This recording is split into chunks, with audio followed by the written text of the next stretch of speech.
Dan tadi di sesi pertama Bapak sudah banyak membahas tentang data science dan tadi juga sudah ada beberapa pertanyaan terkait data science. Dan di sesi kedua ini Pak Rizal selaku dosen informatika UIN Syarif Hidayatullah Jakarta akan melanjutkan kembali tentang pembahasan tentang data science. Ya, silakan Bapak. Terima kasih, Mbak Talita. Ini untuk sesi ini saya peran pembantu. Peran utama saya persilakan Pak Muhammad Amin. Min, silakan Min. Pak Muhammad Amin.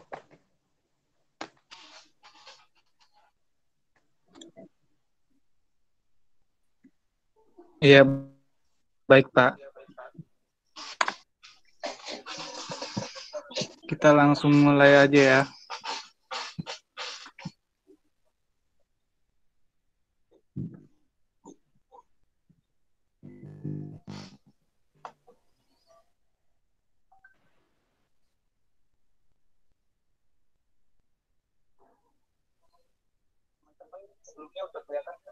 Teman-teman sebelumnya udah kelihatan kan layarnya? Sudah Pak. Udah kelihatan? Sudah Pak. Sudah ya? Nah, oke. Assalamualaikum warahmatullahi wabarakatuh. Perkenalkan, saya Muhammad Aminullah, mahasiswa dari Pak Brur. Jadi nggak usah manggil Bapak, kita sama-sama mahasiswa, jadi santai aja. Kali ini saya akan, pada kesempatan kali ini saya akan sedikit berbagi materi tentang Jupyter Notebook dasarnya. Jadi bagi yang belum pernah dengar Jupyter Notebook, nggak usah khawatir. Kayak yang tadi kita lihat dari data Google Form itu kan mayoritas belum pernah, nggak tahu Jupyter Notebook itu. Jadi santai aja, kita di sini akan bahas basic-basicnya aja. Pertama itu apa itu Jupyter Notebook? Jadi Jupyter Notebook itu adalah sebuah perangkat lunak atau tools yang membuat sebuah notebook Jupyter. Jadi Jupyter Notebook itu nama softwarenya atau perangkat lunaknya atau toolsnya, tapi file yang dihasilkan itu namanya juga Jupyter Notebook kalau dalam bahasa Inggris, tapi kalau kita bahasa Indonesia kan bisa notebook Jupyter. Jadi Jupyter Notebook softwarenya, Jupyter Notebook juga filenya atau notebook Jupyter. Nah, sebuah notebook Jupyter itu adalah dokumen atau file yang mensupport penggabungan eksekusi kode pemrograman, teks naratif, perhitungan, dan visualisasi gambar interaktif. Jupyter Notebook itu juga merupakan Integrated Development Environment atau IDE yang paling populer dalam data science untuk mengeksplor dan menganalisis data saat ini. Jadi kalau kita analogikan, misalnya kalau kita sebagai mahasiswa itu mayoritas sudah pernah pakai Microsoft kan, Microsoft Office. Itu kan di situ ada Microsoft Word sama Microsoft Excel. Kita bisa analogikan kayak jadi Jupyter Notebook itu kayak gabungan dari Microsoft Word sama Microsoft Excel, tapi lebih advance lagi, jauh lebih canggih lagi. Fitur Microsoft Word-nya itu kita bisa nulis teks, bisa kan chart dan sebagainya. Kalau fitur Microsoft Excel-nya itu kita bisa kasih perhitungan, chart dan sebagainya. Tapi yang lebih canggihnya itu di dalam Jupyter Notebook tuh kita bisa eksekusi kode pemrograman. Nah, ini contoh tampilan Jupyter Notebook. Ini tampilan secara keseluruhan aja, akan saya coba kasih dulu. Ini di bagian atas kita bisa lihat kan ada Jupyter header dan toolbar. Ya, kurang lebih kayak gini kan, tampilannya sama kayak Microsoft Office lah ya kan, kalau kita yang sehari-hari kita kenal. Dan ini di bawahnya ada namanya Markdown Cell.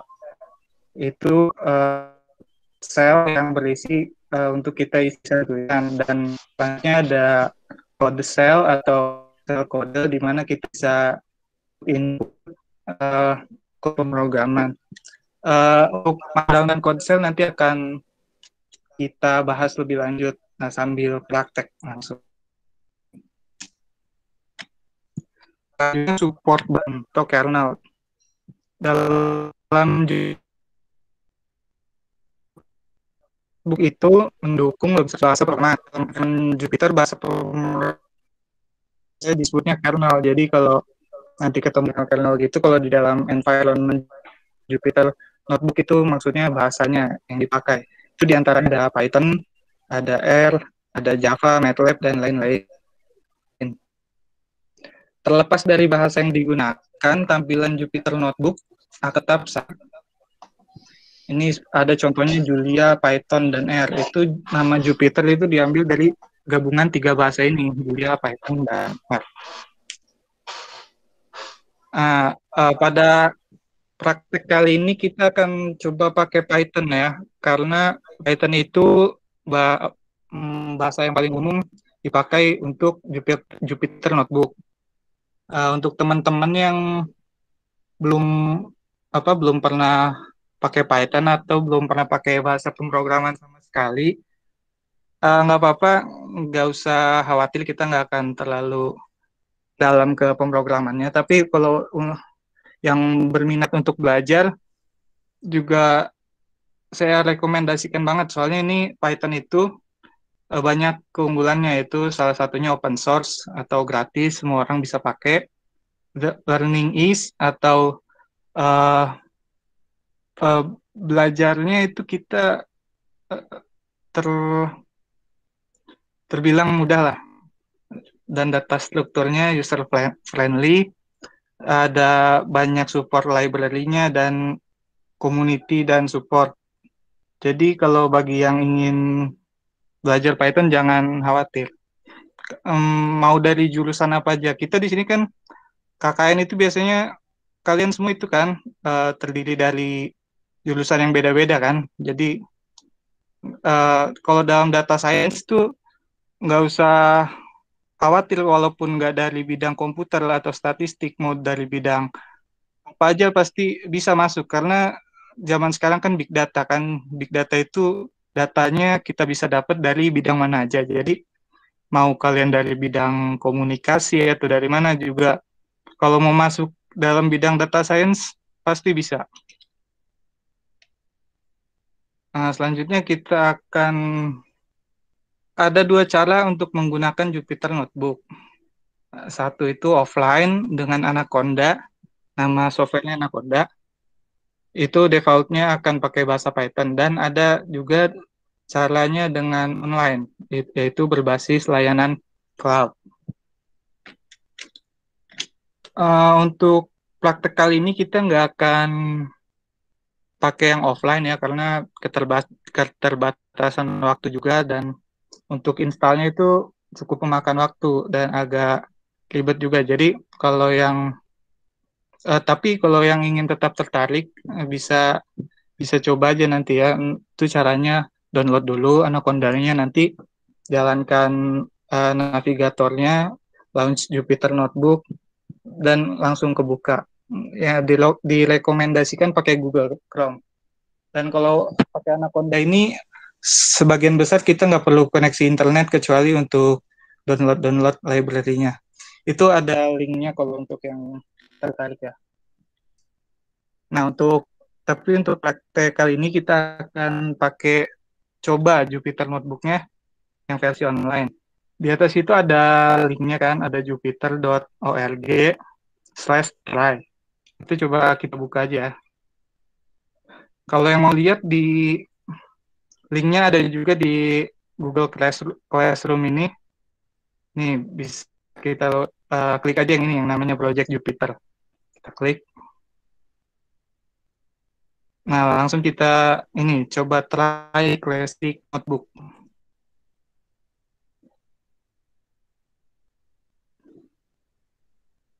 Ini kita tunggu.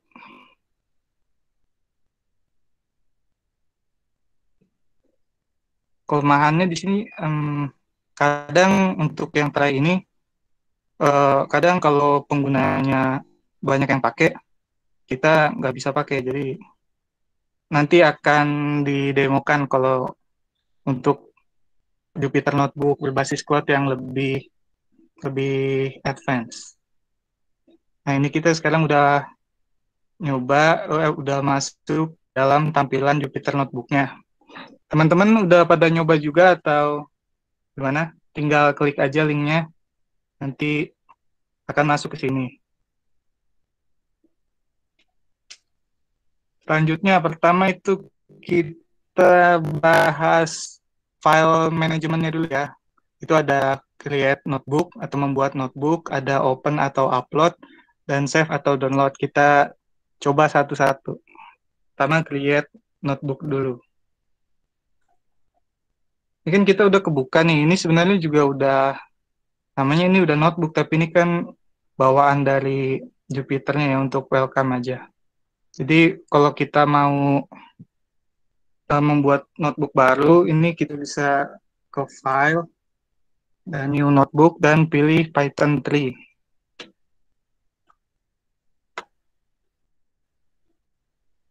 Nah, kita akan diarahkan, nah ini langsung, ini notebook yang baru. Kalau buka di Jupyter Notebook yang offline juga tampilannya kurang lebih akan seperti ini, sama kosong seperti ini. Nah, ini untuk create notebook baru. Selanjutnya kalau untuk open atau upload notebook, kita bisa klik file lagi, terus open.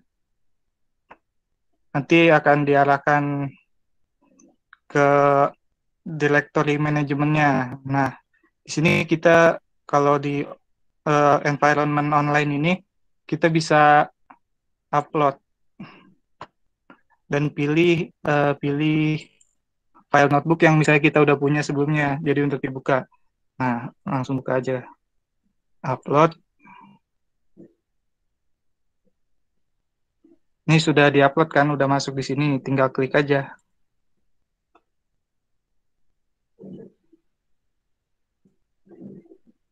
Nah, ini misalnya, ini notebook yang kita punya, misalnya kita dapat dari temen atau gimana, kalau mau ngerjain tugas bareng gitu kan, kita bisa bisa saling sharing lah. Selanjutnya itu untuk save atau download notebook. Kalau save, untuk save biasa biasa aja, sama ini ada icon save, atau bisa di file save as atau save and checkpoint. Dan untuk downloadnya itu untuk Jupyter Notebook ada beberapa support beberapa tipe file, bisa di save sebagai HTML, bisa sebagai Python, PDF, atau notebook itu sendiri. Jadi banyak supportnya. Selanjutnya itu kita masuk ke bagian utama. Komponen utama dan paling menonjol dari notebook namanya adalah sel. Bisa dibilang seluruh konten notebook hanya terdiri dari sel. Sel ini dapat berupa salah satu dari dua bentuk, yaitu berbentuk kode atau teks. Nah, nama umumnya itu kalau dalam Jupyter Notebook ada kode sel dan markdown sel. Jadi Jupyter Notebook itu esensinya hanya terdiri dari dua tipe sel ini. Kita coba langsung praktek aja ya. Sebentar, kita balik ke gambar ini dulu. Gambar yang tadi kita lihat di slide-slide awal. Ini sama kan namanya markdown cell. Ini bisa kita tulis kayak di Microsoft Word aja. Bisa kayak Microsoft Word, bisa juga pakai kode-kode HTML. Dan ini yang kode cell ini untuk memasukkan bahasa pemrograman, bisa Python dan lain-lain. Oke, langsung kita praktekkan ya.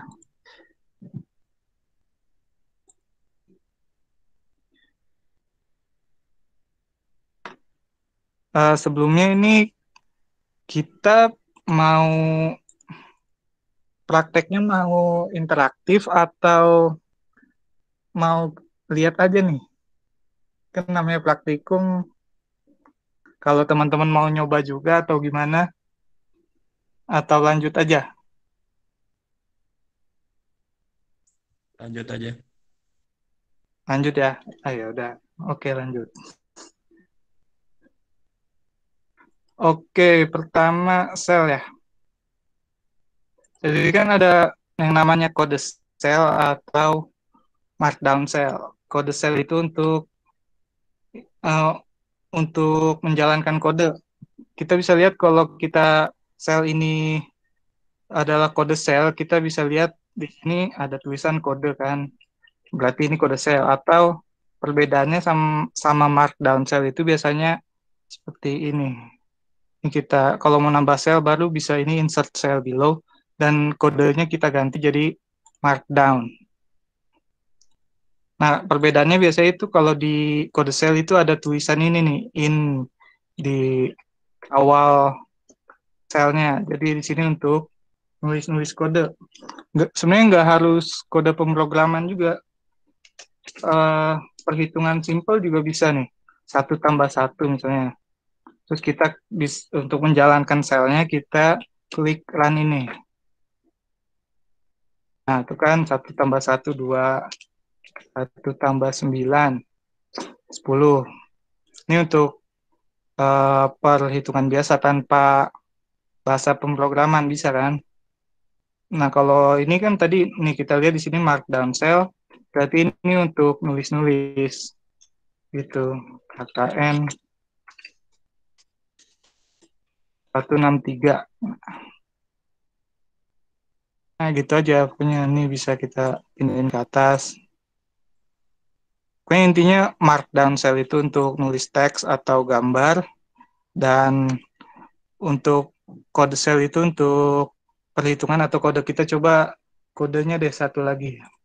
Kali ini untuk penghitungan kode standar aja untuk pakai bahasa Python. Ini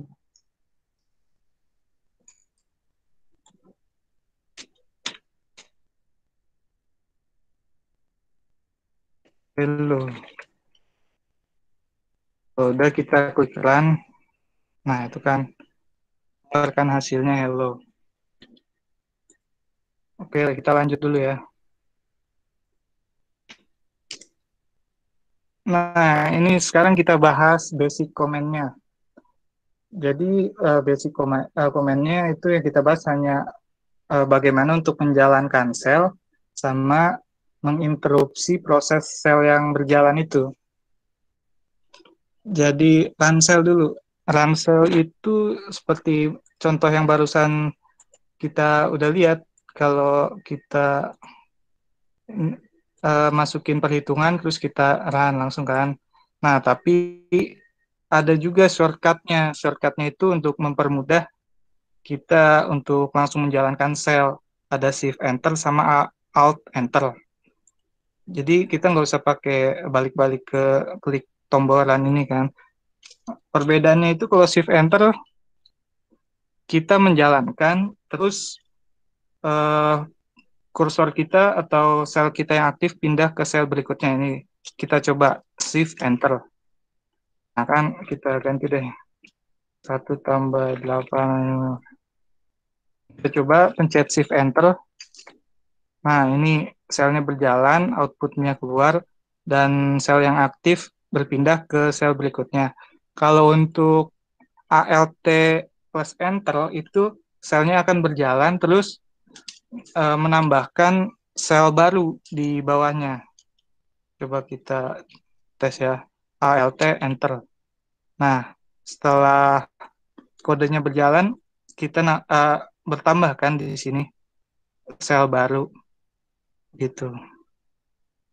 Dan untuk interrupt atau restart kernel itu, misalnya kita ada sel yang bermasalah yang dalam dunia pemrograman itu ada istilah infinite loop, di mana kalau kita dikasih kondisi, kita menjalankan sebuah kondisi, kondisi itu berjalan terus tanpa syarat bagaimana proses itu berhenti gitu. Jadi kalau dia jalan terus, nggak berhenti-berhenti kan akan mengganggu jalannya sel kita yang lain kan. Jadi kalau ada yang bermasalah gitu, kita klik kernel di sini dan pencet interrupt atau restart gitu. Biasanya kalau sel yang berjalan gitu terus ditandai dengan di samping selnya itu yang di bagian ini nih, di angka 3 itu akan diisi dengan gambar asterisk atau bintang kayak gini. Tapi satu aja gini. Itu kalau gitu berarti sedang berjalan atau ada terjadi infinite loop, jadi akan bermasalah. Kalian nggak akan bisa, kita nggak akan bisa jalanin sel-sel yang lain kalau sel yang itu sedang bermasalah. Oke, lanjut. Selanjutnya itu tambahan aja fitur-fitur dari Jupyter Notebook. Itu ada notebook sama keyboard shortcut. Notebook help itu isinya ya informasi-informasi mengenai fitur-fitur yang ada di Jupyter Notebook. Kita bisa dilihat di sini ada tulisan IPython ya. Sebenarnya Jupyter Notebook itu dulunya namanya notebook IPython, tapi sekarang udah dikembangkan. Jadi memang dasarnya itu pakai Python gitu. Ini jadi ada notebook basic kita kalau mau cari tahu info lebih lanjutnya bisa lihat dari sini.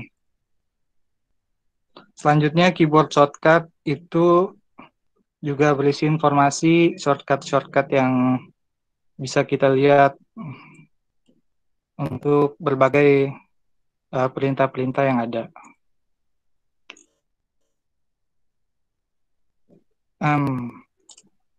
Oke, selanjutnya kalau tadi itu kan Jupyter Notebook yang itu ya, yang sebenarnya tadi itu online, tapi itu kan hanya untuk kita coba aja. Kalau untuk melakukan project sedang atau yang lebih besar itu agak kurang bagus juga. Itu tadi kita demo hanya untuk melihat tampilan umumnya. Itu tadi kan tampilannya kurang lebih sama yang kalau kita install sendiri di komputer kita gitu. Tapi kalau untuk menjalankan proyek atau performance-nya disaranin kalau kita ingin lebih bagus itu pakai yang benar-benar Jupyter Notebook berbasis layanan cloud. Itu ada contohnya seperti Google Colab atau Google Collaboratory, Microsoft Azure, dan Kaggle Kernel. Kesempatan kali ini kita akan coba Google Colab ya. Kita akan demo. Kita coba buka linknya dulu.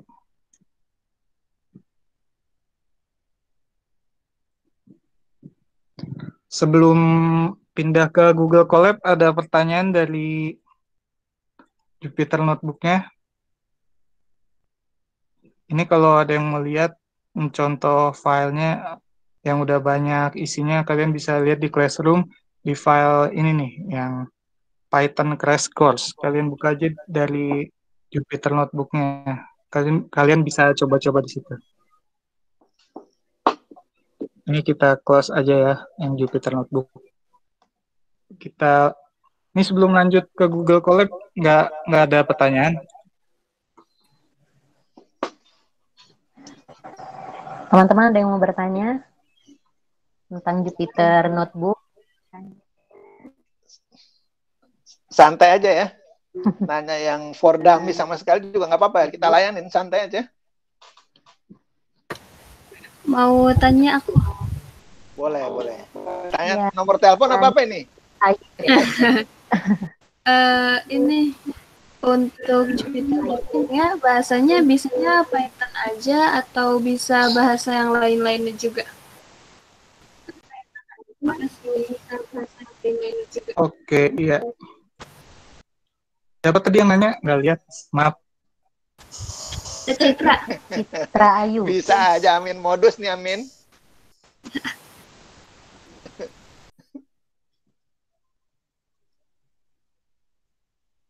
Balik ke ini. Tadi slide yang ini, Jupyter Notebook itu mendukung lebih dari 100 bahasa pemrograman. Tapi tiap-tiap bahasa pemrograman itu ada di manage ada yang namanya kernel. Nah, kernel itu di manage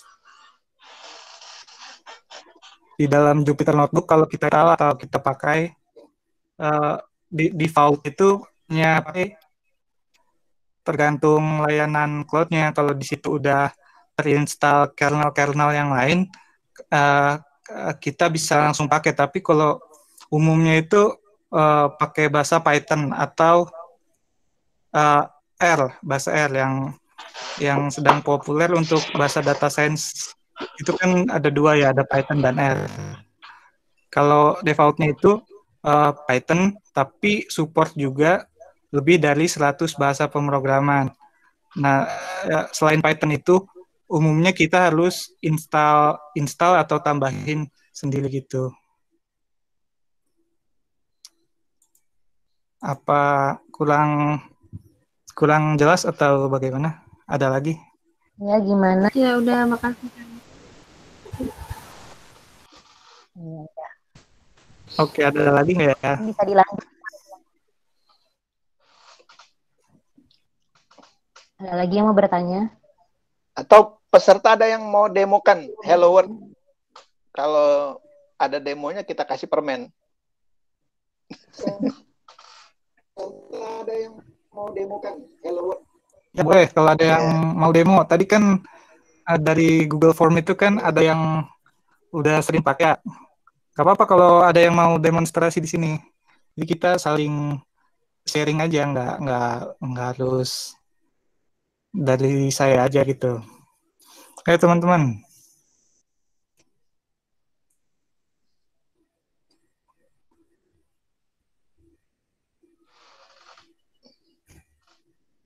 Oke, Min, kayaknya malu-malu, Min. Jadi mungkin kita nanti japri-japrian aja ya. Oke, lanjut aja, Min. Kita lanjut. Ya udah. Oke. Santai aja kita. Oke, langsung lanjut ke Google Colab aja ya. Tadi kan kita buka linknya ya, dari ulang deh. Nih di sini juga ada di Google Classroom, kalian bisa klik, kita bisa klik. Ini, welcome to Collaboratory. Kita klik. Nah, ini halaman yang akan kita, jadi di sini ada directory yang kita pilih. Kalau ini di atas ada Excel, Design, Google Drive, GitHub, atau Upload. Jadi kita bisa buka dari Google Drive karena langsung terkonek kan Google Colab sama Google Drive. Bisa dari GitHub atau Upload juga. Tapi kita di sini coba buka notebook baru dulu. Di sini di bawah ada tulisan New Notebook. Coba kita klik ya.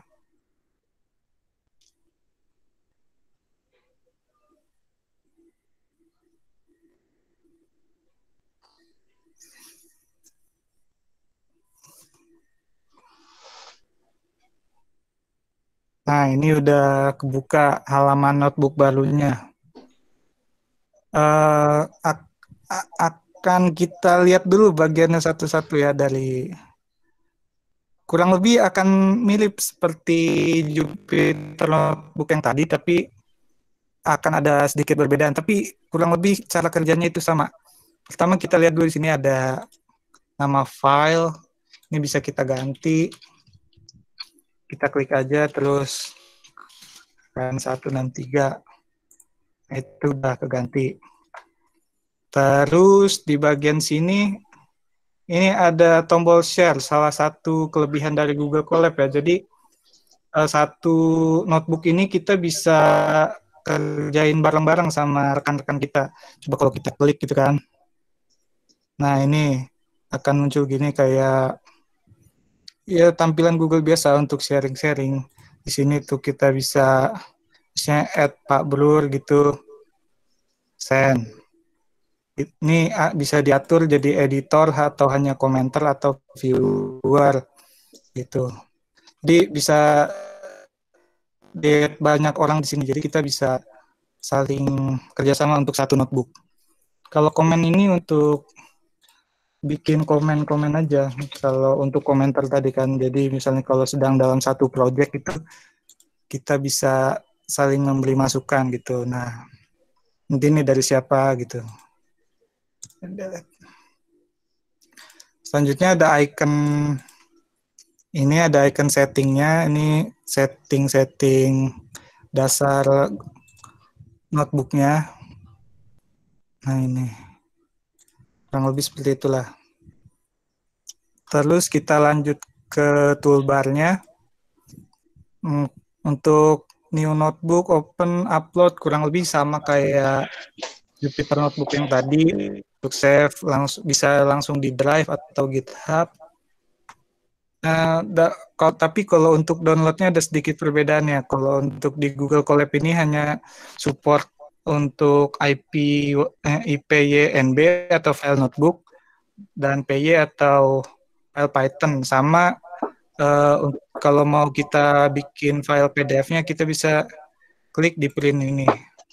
Nanti akan muncul window untuk save as PDF. Kalau Jupyter Notebook yang tadi kan ada pilihannya, ada HTML, ada LaTeX gitu kan. Tapi kalau mau bikin gitu juga kita download ini dulu, baru kita buka di Jupyter Notebook yang tadi, baru bisa kita download ke format HTML. Kurang lebih, pokoknya intinya sama. Edit juga ini sama. Insert, kode teks, text cell. Nah ini kode cell sama text cell. Kalau perbedaannya itu kalau di Jupyter Notebook tadi kan istilahnya markdown cell kan. Kalau di Google Colab ini istilahnya text cell. Tapi kan intinya sama aja. Text juga. Nah, insert. Dan ini ada window runtime. Lagi-lagi hanya perbedaan istilah aja. Kalau di Jupyter Notebook tadi itu istilahnya kernel. Kalau di Google Colab ini istilahnya runtime.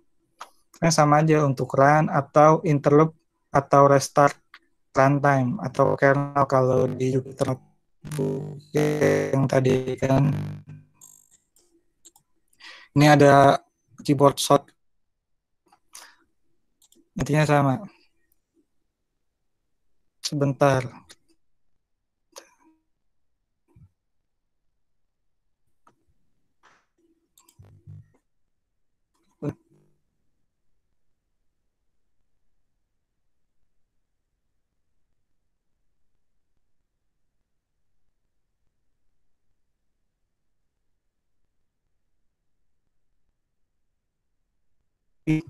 Coba demo.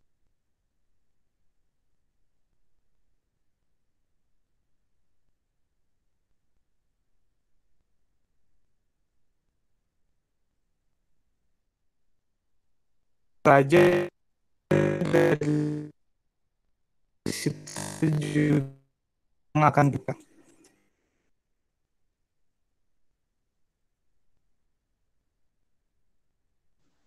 Maaf, Mas Amin, suaranya mungkin ini putus-putus. Oh iya ya. Iya.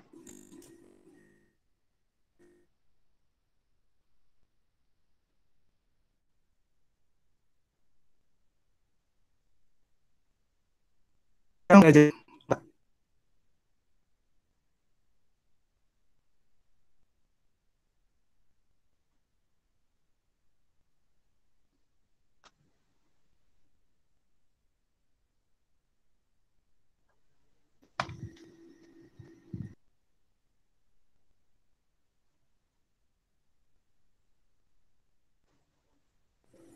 Jadi kita buka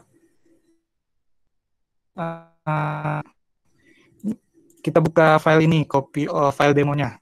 Kita klik.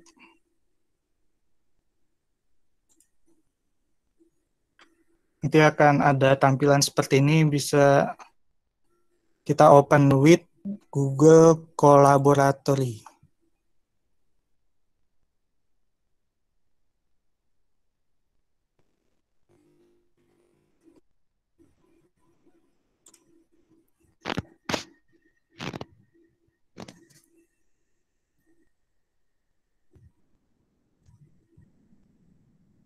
Sebelumnya ada yang kurang jelas atau gimana untuk tampilan Google Colab-nya? Atau ya kita lanjut aja langsung. Ini ada, kita akan demo sedikit ya. Pertama kita lihat dulu tampilan yang ini dulu deh. Tampilan sebelah sini belum kita bahas. Di Google Colab itu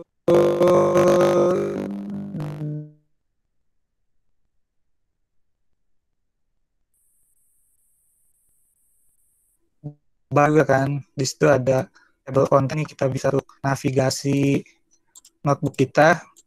Ini kode snippet itu, ini kumpulan kode-kode untuk mempermudah. Untuk saat ini kan kita belum terlalu fokus ke kode, jadi kita nggak akan ini dulu deh. Nah, yang di bawah ini ada file. Nah, kalau untuk kita buka file ini, kita harus connect runtime di sini dulu. Di sebelah sini di kanan atas itu ada yang namanya runtime. Sebelum kita mulai proses juga kita harus connect di runtime dulu ini.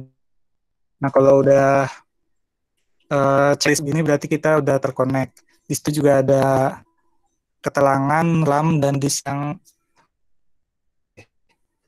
di situ ada. Kita punya RAM 13 GB dan hard disk atau disk 100 GB. Nah, setelah runtime ini kita udah bisa proses jalankan sel intinya.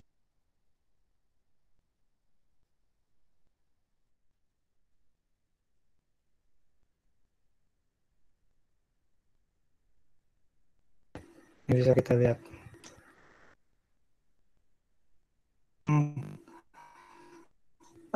Kasusnya. Jadi Anda sedang magang pada sebuah perusahaan limbah industri.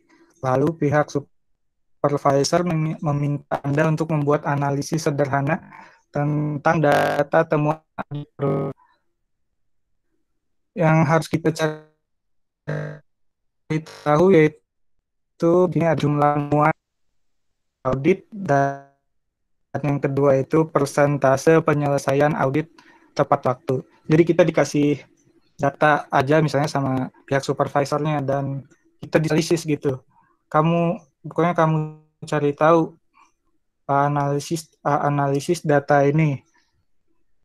Cari tahu tentang ini, jumlah temuan dan persentase penyelesaian on time-nya. Langsung kita mulai dengan import library. Jadi di dalam bahasa pemrograman Python itu ada namanya library ya. Library itu sebenarnya kumpulan dari kode-kode yang sudah digabungkan untuk mempermudah pengguna Python itu sendiri gitu. Jadi misalnya ada library NumPy dan Pandas ini untuk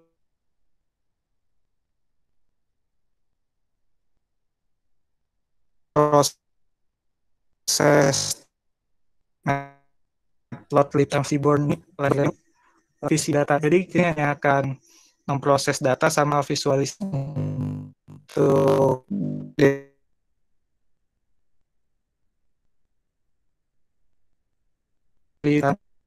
Excel dan kalau kita sudah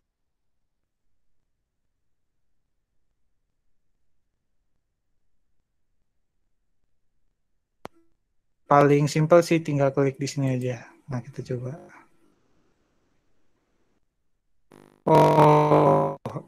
disconnect barusan. Kalau disconnect itu biasanya dia akan otomatis connect lagi. Kita tunggu aja.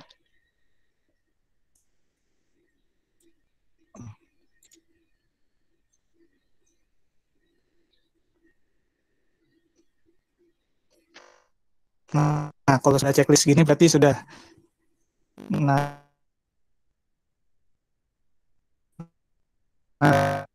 biasanya kalau habis kita menjalankan sel itu di bagian seperti ini nih, ini namanya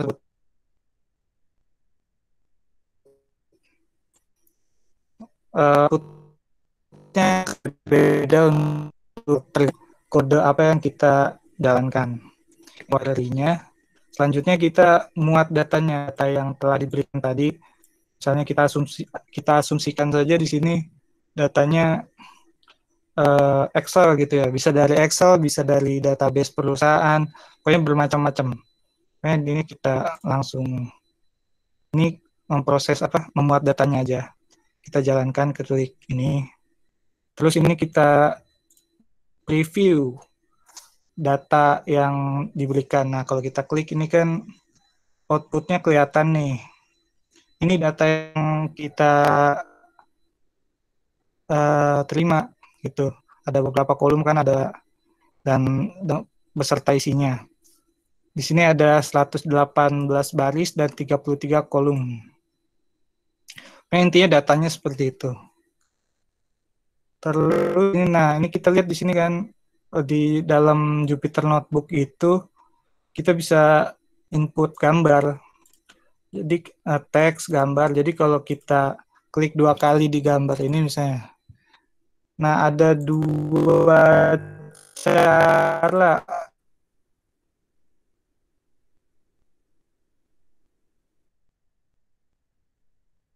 Atau di Google Colab ini ada pakai link, ada pakai menu insert image aja langsung. Ini kita coba insert image, kita pilih. Nah, kalau di Google Colab dia langsung mudah sih, langsung bisa gitu. Meskipun ini kode yang dihasilkan kalau kita upload sendiri itu banyak banget, tapi nggak apa-apa.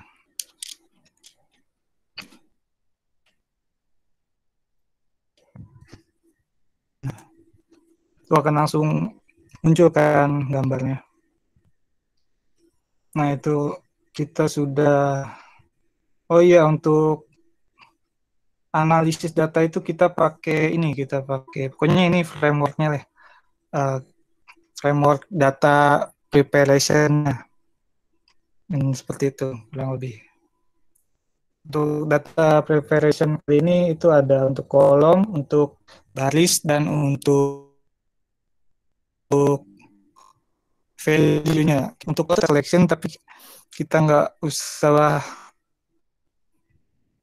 kita skip aja untuk kali ini karena intinya itu kita memilih kolom apa yang kita akan analisis. Tapi untuk kali ini kita kan sudah tahu di introduction itu kita akan hanya pilih kolom nama kategori audit sama kolom penyelesaian audit yang tepat waktu. Namanya itu, kalau untuk nama kategori auditnya itu ada di nama ini, audit finding source ID, dan untuk kita tahu on time atau tidaknya ada di kolom on time completion. Tapi untuk kali ini kita nggak usah memilih kolom kita delete atau kita tambah gitu, karena kita kolomnya sudah tersedia dan hanya analisis sederhana aja. Jadi untuk kolom ini kita bisa lihat di sini ada tanda panah kecil kan, kalau kita klik itu bisa di hidden sel-sel yang termasuk dari bagian ini, bagian markdown ini. Jadi untuk filter selection kita lewatkan aja dulu. Selanjutnya preparasi untuk nilai. Imputation itu kita ngecek apakah ada nilai yang missing atau kosong di dalam data yang kita pakai, yang kita terima itu. Nah, ini kita lihat di samping ada angka banyak kan. Itu kalau kita jalankan kode ini, outputnya seperti ini, yaitu yang menerangkan berapa banyak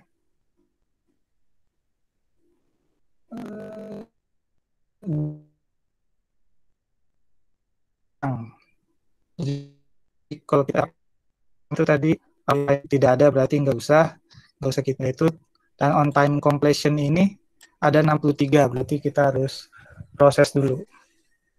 Nah ini untuk on time completion atau hilang pada kolom on time completion akan kita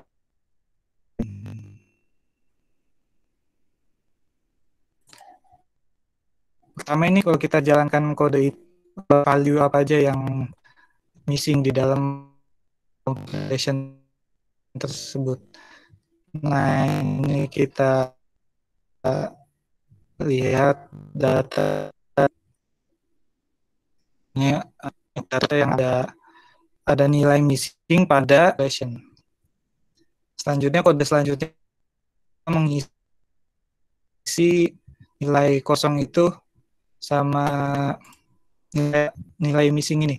Ini kita nggak usah pusing sama kode-kodenya dulu aja. Kita kan di sini hanya praktek demo Google Colab-nya ya. Jadi perhatiin aja, bisa kita perhatiin aja proses menjalankan sel-selnya. Nah ini kalau sudah kita klik, kalau udah ada angka itu di situ bisa kita lihat angka 6, itu berarti udah berjalan. Setelah kita isi, kita periksa lagi. Nah, bisa kita lihat udah nggak ada nilai kosongnya, berarti nilai kosong tadi semua sudah terisi sama value missing.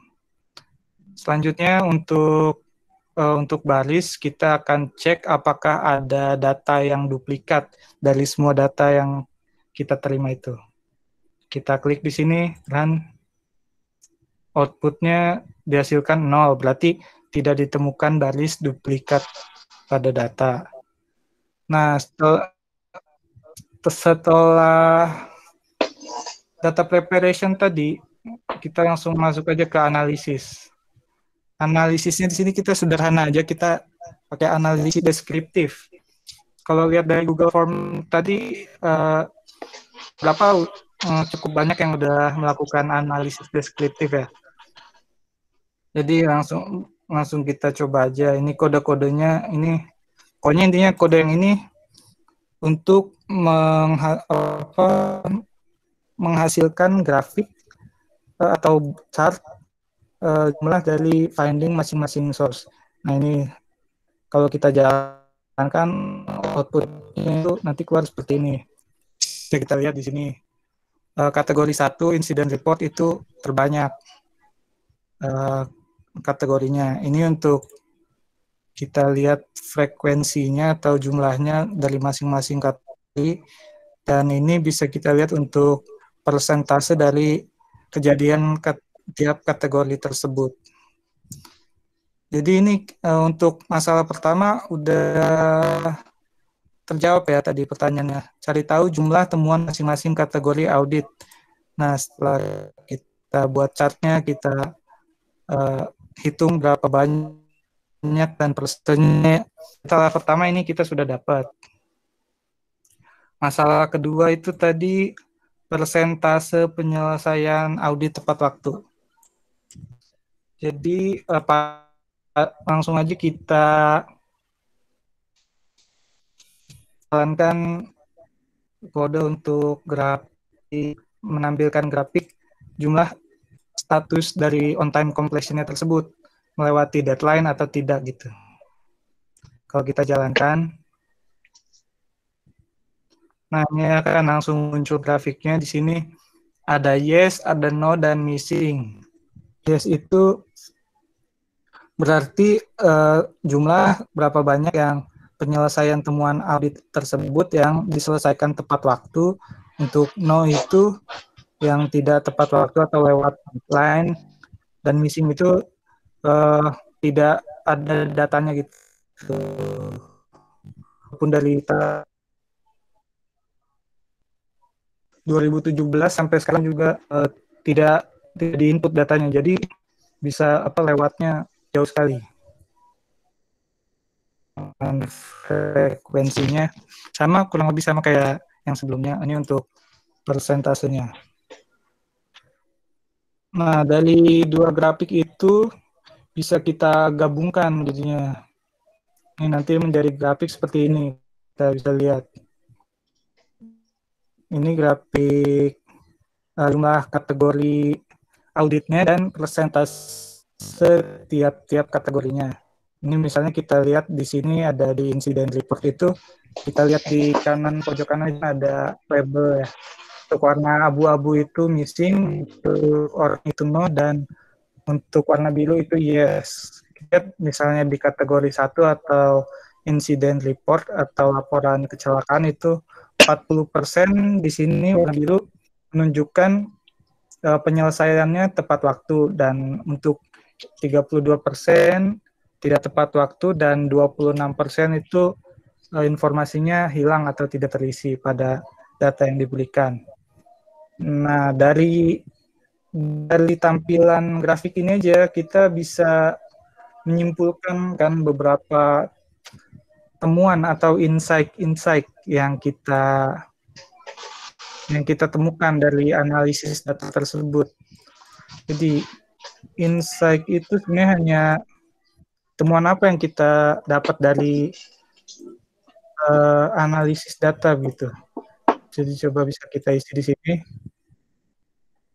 Ini kita bikin text cell dan kita bikin di sini ada bullet list. Kita langsung isi aja. Misalnya insight apa yang kita dapat dari grafik ini.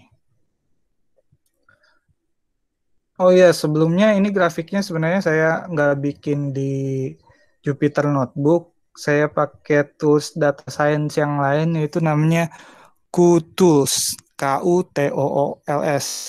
Jadi Jupyter Notebook atau Google Colab ini kan hanya environment kita ya, environment atau lingkungan kita atau di mana kita bekerja.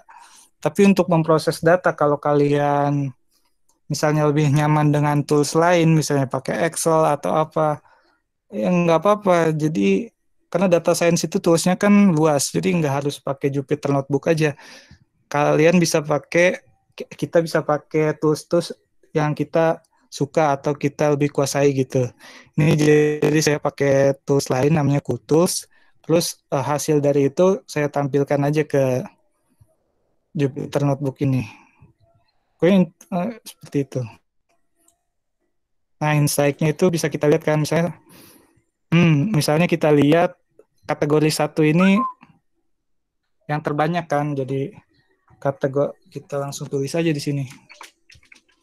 Kategori 1 atau incident report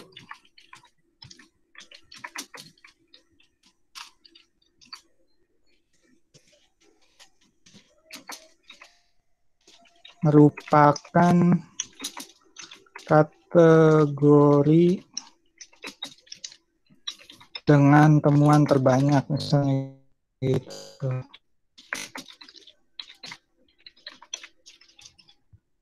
Selanjutnya bisa kita lihat di sini juga untuk temuan customer audit sama internal audit ini 100% berwarna abu-abu kan, berarti missing semua.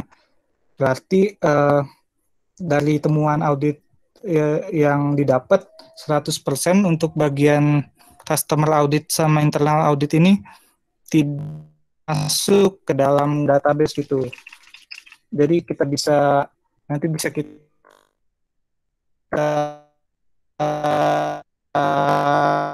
laporannya ke pihak supervisor yang minta misalnya, terus kita bisa kasih tahu kan, misalnya Pak ini bagian customer audit sama internal audit datanya tidak ada yang masuk, nanti kan bisa dicari tahu lagi masalahnya di mana gitu, apa penyelesaiannya tidak berjalan atau terhambat di mana, seperti itu.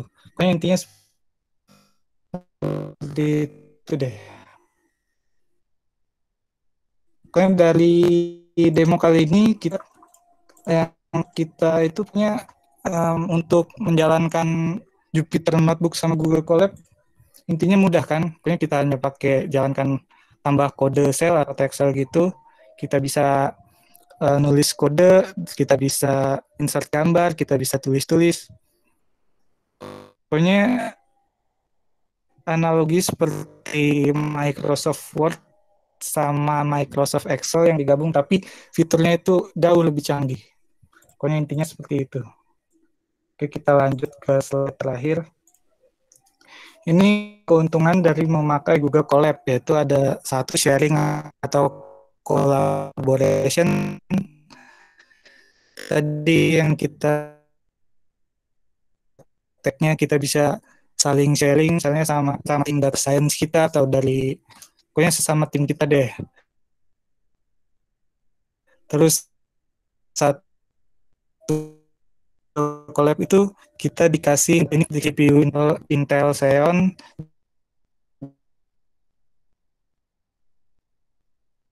kita dikasih 100 giga dan untuk pemakaian harganya ini hanya itu gratis kan.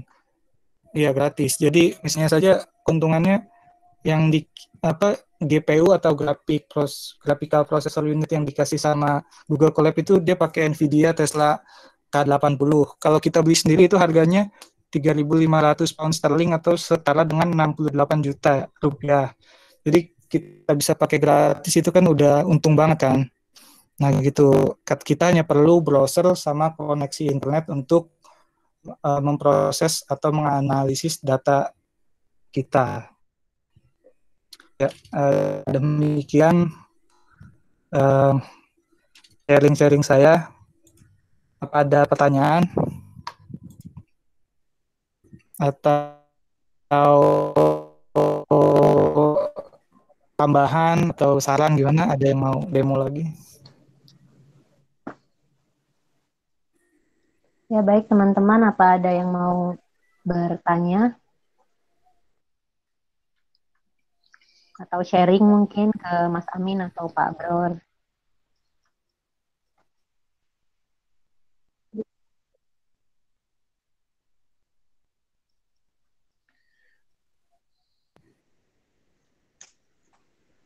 Oke deh, Talia. Izin saya ambil sebentar ya. Jadi Mas Amin ini itu penelitian PKL-nya.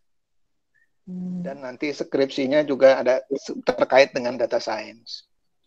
Jadi kalau teman-teman dari fakultas lain ataupun PSD ataupun apa mau kerjasama untuk bikin penelitian, kalau di tempatnya Mbak Talia mungkin Gunggun tuh ya teman saya ya, Gugun ya, dan yang lain-lain, ya bilang aja Bro, langsung dia ketawa-tawa langsung dia. Jadi kalau mau penelitian, biar sekarang kan trennya kan kita kolaborasi ya. Jadi VST, kita FST juga nggak ada gunanya kalau kita cuma matematik di dunia langit keberapa gitu, nggak terpakai di masyarakat juga nggak ada gunanya. Dan yang misalkan yang social science juga akan jadi lebih kuat kalau ada data kayak tadi kayak Amin. Ini penelitian sebenarnya di penelitian audit lingkungan di perusahaan teman kita. Jadi kalau mau ngobrol-ngobrol santai dulu mungkin sebelum kita akhiri boleh silakan. Ada yang topik skripsi, ide skripsi, penelitian. Ya teman-teman ada yang mau sharing nggak ke Pak Bror atau Mas Amin tentang penelitiannya mungkin?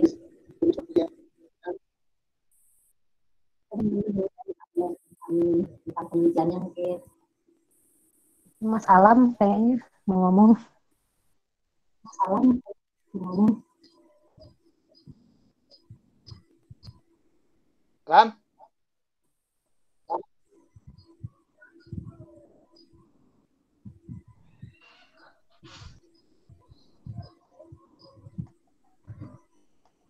Oke, kalau nggak ada mungkin kita akhirin aja ya. Mbak Aulia. Akhirin aja ya. Mbak Aulia. Ya. Kita tutup ya, Pak.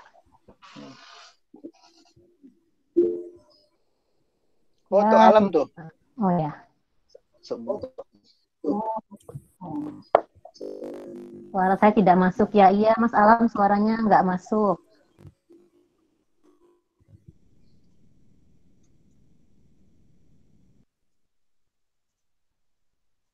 Belum ada suaranya, Mas Alam.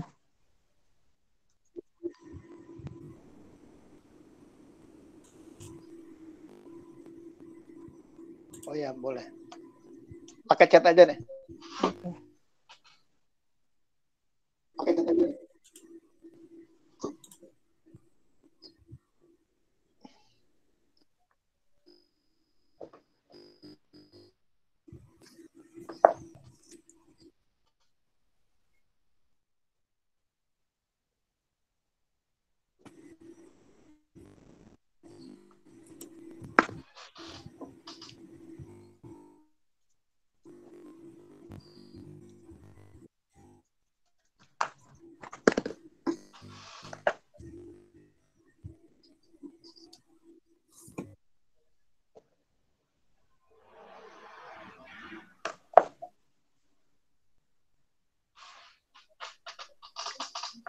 Kayaknya delay Alan apa? Iya.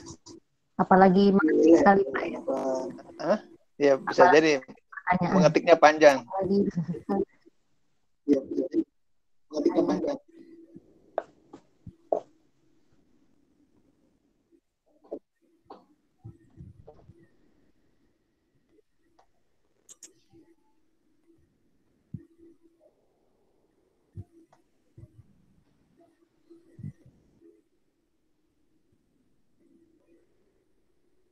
Talia kayaknya Alamnya nggak bisa komunikasi juga nih. Iya, Nah, kayaknya itu. koneksinya ya. Oh, udah. Saya bacakan ya, Pak. Jadi kan saya sedang mulai memakai Google Colab untuk penelitian saya. Setahu saya ketika kita offline atau shutdown laptop, terus kita buka Google Colab lagi, itu harus ulang. Running ulang. Ini mungkin untuk Mas Amin ya.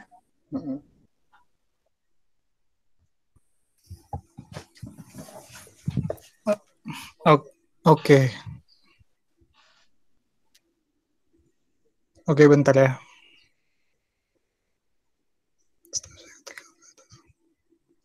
Iya benar, Mas Alam. Kalau kita shutdown atau offline, kalau untuk shutdown dulu ya. Kalau untuk shutdown itu memang tergantung waktu lama shutdown-nya. Jadi kalau dari pengalaman yang saya pakai, kalau di Google Colab itu di sini kan ada kalau kita saya ambil layarnya lagi ya sebentar.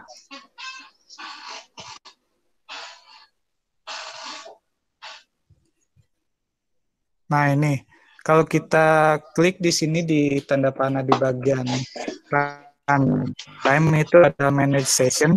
Kita klik di situ. Nah di sini akan terlihat session-session yang kita pakai, kita aktif. Kalau sepengetahuan saya, berdasarkan dari pengalaman saya, kalau shutdown atau offline itu tergantung berapa lama kita laptop kita mati atau offline itu.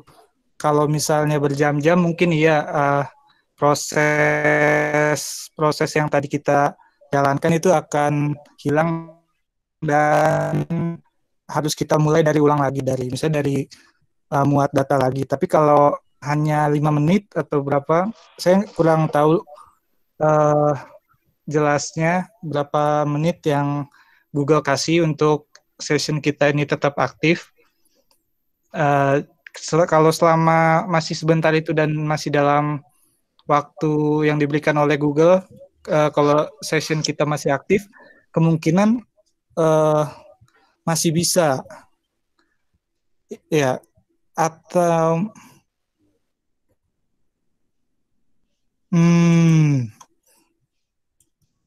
kalau sepengetahuan saya sih seperti itu ya, atau bagaimana? Saya nggak selalu benar. Mungkin di sini ada yang lebih tahu gimana?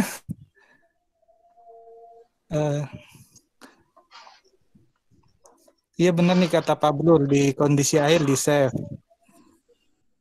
Tapi kalau sepertinya masalahnya ini di runtime-nya ya. Jadi proses yang kita udah misalnya kita udah bikin kita masukin ke variabel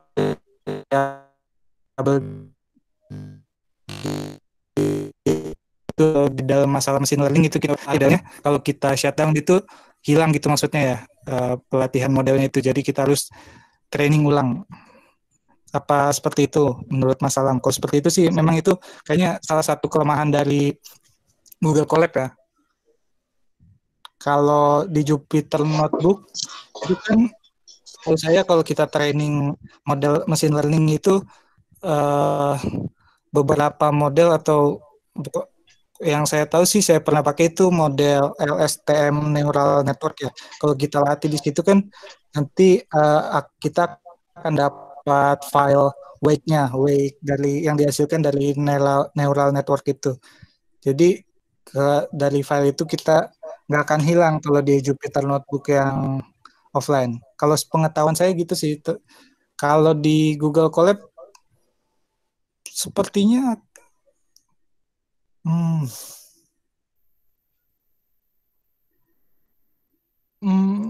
Bapak, betul saya kayaknya ini kurang tahu. Iya, jawabannya udah bagus. Jawabannya udah bagus. Pertama kan space-nya kan kita nggak dedicated ya, karena kita nggak bayar ya. Jadi itu kan masuk banyak orang, dikasih batasan. Jadi nggak dedicated. Kalau kita bikin cloud sendiri, kita eksperimen, kita bikin space sendiri, ya kita eksperimen gitu.